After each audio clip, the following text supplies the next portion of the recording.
Je m'appelle Louis-Philippe Poulain. Je suis président et fondateur de l'entreprise Diffusion Solutions Intégrées.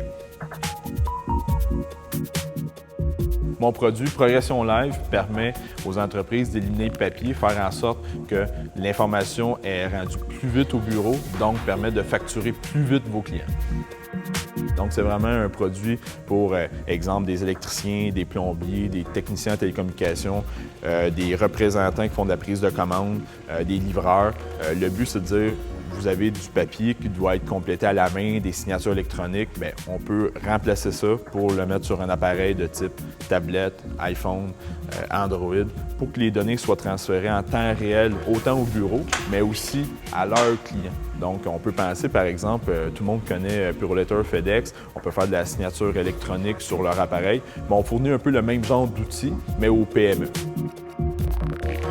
On n'a pas beaucoup de concurrents encore.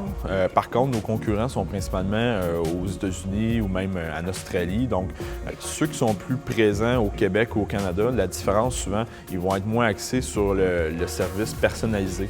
Ça va être souvent des solutions qui sont un peu clés en main. On la prend comme qu'elle vient, puis on s'arrange avec. Nous, notre force, c'est d'être capable de l'adapter, notre solution, à chacun de nos clients, puis surtout aussi de s'intégrer avec leur outil existant. Donc, un client qui a déjà un logiciel comptable, par exemple, au Québec, on voit souvent Acomba, Simple Comptable, bien, notre outil est capable de communiquer avec ces systèmes-là parce qu'on a fait des partenariats avec eux. Donc, on vient vraiment, on débarque pas avec notre produit pour venir tout remplacer, tout chambouler. Au contraire, on vient s'intégrer, dans le fond, avec leur outil de travail, puis venir améliorer leur outil. Pour moi, innover, c'est vraiment d'être à l'affût, entre autres, être à l'affût des tendances ou des technologies. Donc, c'est toujours de se tenir informé de ce qui se passe dans mon domaine, autant point de vue technologie que point de vue des besoins des clients. Donc, ça, c'est une façon d'innover. C'est aussi de voir les outils. Même si je suis en informatique, je suis toujours à l'affût des outils qui peuvent aider mon entreprise pour la gestion, autant dans le système de facturation, système de communication avec les clients. Donc, je reste à l'affût, dans le fond, de toutes ces technologies-là pour aider ma propre entreprise.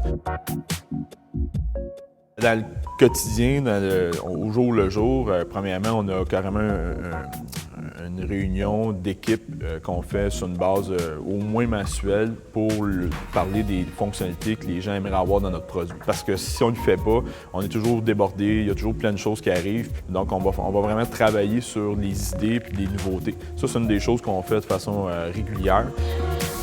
J'aime regarder aussi la compétition ou les tendances. Donc, ça aussi, c'est une base assez pratiquement mensuelle. Je vais vérifier un peu les compétiteurs, les technologies qui existent. Et aussi, de plus en plus, on demande à nos clients de nous donner, dans le fond, de l'information. Donc, on a envoyé, dans le fond, ça s'est passé par courriel, un sondage à tous nos clients en leur faisant voter sur des fonctionnalités qu'ils aimeraient avoir. Parce que nous, dans nos bureaux, on peut bien avoir des super bonnes idées, puis rajouter des boutons dans notre échelle, dire ah, ça, c'est l'idée du siècle, mais dans le fond, personne n'utilise. Donc, à la place, on s'est dit on va se retourner vers nos clients. Puis ça permet de faire évoluer le produit finalement. Le volet international, c'est quelque chose qui m'a toujours intéressé. On a réussi à avoir des clients au Nouveau-Brunswick, à Vancouver, on a même un client en Afrique. On vient de signer un client au Mexique récemment. C'est vraiment un de nos objectifs d'avoir un pourcentage, peut-être 25 à 30 % de notre chiffre d'affaires qui serait extérieur du Québec, voire même du Canada.